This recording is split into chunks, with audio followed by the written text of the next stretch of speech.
Democracy Now!, democracynow.org, the War and Peace Report. We're broadcasting from the Bolivian town of Tiquipaya, just outside of Cochabamba. Democracy Now! Broadcasts on over 800 stations, on Pacifica and NPR and Low Power FM and college and community radio stations, on public access TV and PBS TV stations and both TV satellite networks, on Dish Network, channel 9415 Free Speech TV, 9410 Link TV, on DirecTV, channel 375. And we're video and audio podcasting at democracynow.org. Our headlines are also available in Spanish for any radio station to take, as over 250 are, including 2 right here in Cochabamba, Bolivia. Yes, it's remarkable that we are here in Tiquipaya, just outside Cochabamba. Today marks the start of the World's People's Summit on Climate Change and Rights of Mother Earth. Bolivian President Evo Morales called for the gathering to give the poor in Global South an opportunity to respond to the failed climate talks in Copenhagen. We're joined right now by Pablo Solon, Bolivia's ambassador to the United Nations. Prior to his role in the government, Solon was a social activist who worked for several years with different social organizations, indigenous movements, workers' unions, and student associations, human rights and cultural groups in Bolivia. His father, Walter Solon Romero, was a renowned Bolivian muralist and social artist. Pablo Solon, Bolivia's ambassador to the United Nations, here with us in Tiquipaya. It's wonderful to be with you. Thank you for joining us. It's a pleasure to have you here and to be able to speak to all the audience that you have in Democracy Now!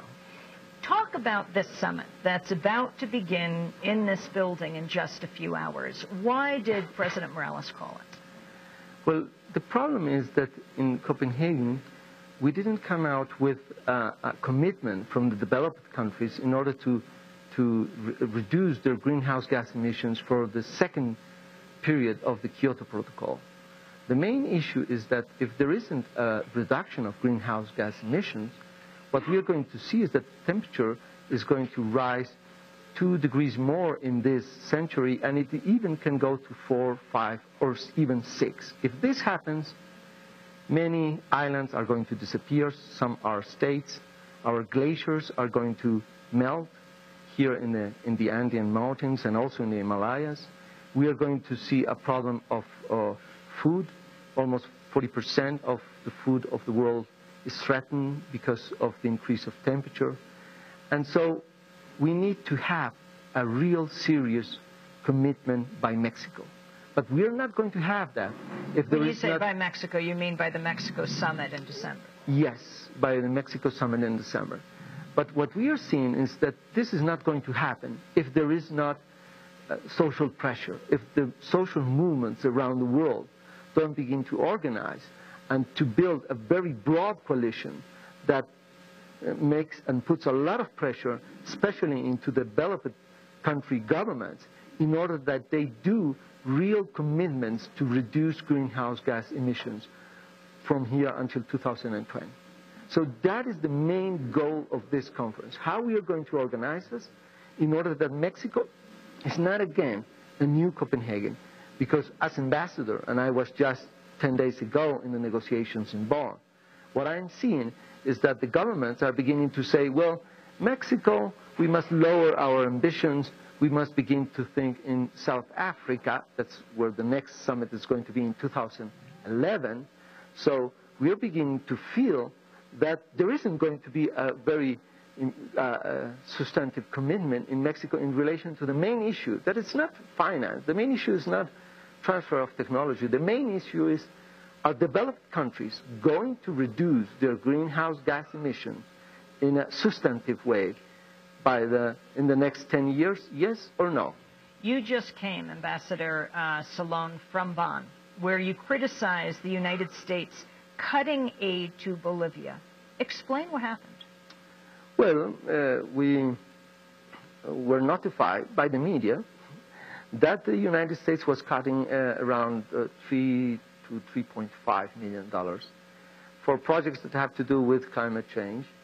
And the explanation that they gave was that because we were not supporting the Copenhagen Accord, that is a declaration that is being promoted by the United States government, and we are not in favor of that accord. Why? because of what I just said. The Copenhagen Accord is a way to not have substantive commitments for the next period.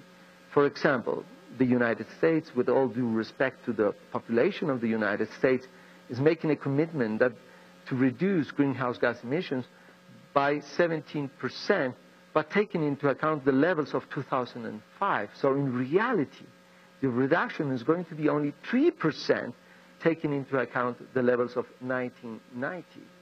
Those are the levels, the base levels that are established in the Kyoto Protocol.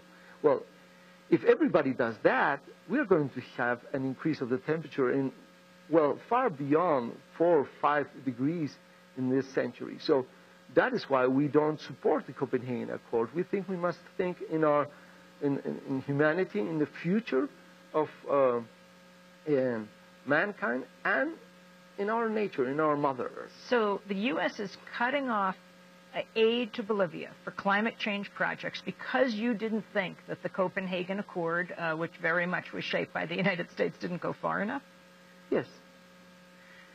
Explain climate debt. This is a term that is being talked about very much in other parts of the world, but in the United States, very few people have heard it. Well, climate debt has 5 components from our perspective. It doesn't have to do especially with money, because people, when they hear the word debt, they think of money. For us, it has to do, in first place, with the atmospheric space. What has happened is that the 80% of the atmospheric space of the world has been occupied by 20% of the population that is in developed countries. What we need is to have a democratic and equitable distribution of the atmospheric space between all nations, taking into account their population. So that, for us, is the first main issue when we speak about climate debt. It's not possible that only 20% of the world occupies 80% of the atmosphere with their emissions, because then what happens